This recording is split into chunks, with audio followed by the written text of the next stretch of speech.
ఒక సంస్థ చైర్మన్, మీరు అడిగిన దానికి సమాధానం చెప్పండి.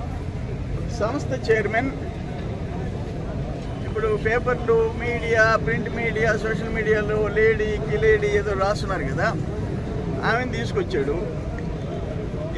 పెరోల్కి లెటర్ ఇవ్వమన్నాడు.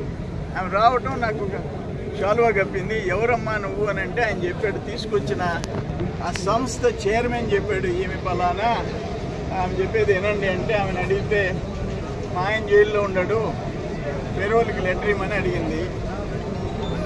అమ్మా నా కాన్స్టిట్యున్సీ కాకుండా నేను ఇవ్వకూడదని నేను ఫోన్లో మాట్లాడతానని తప్పించా. 3 సార్లు 4 సార్లు వచ్చినా నేను పెరోల్కి లెటర్ ఇవ్వలే. ఆమె ఏదో ఒకటి కప్పింది. అది ఈరోజు సాక్షి పత్రికలు వేసి ఆమె ఎవరో నాకు తెలీదు. నాకు తెలిసిన ఒక సంస్థ చైర్మన్ ఆమె తీసుకొచ్చాడు. రావటం స్పీడ్గా నాకు వేసేసింది. ఆమె ఫోటో తీయించేసుకుంది ఆమె అసిస్టెంట్ చేత. అది ఈరోజు నా ఫోటో నేను సాక్షిలో చూసుకోవాల్సి వచ్చింది.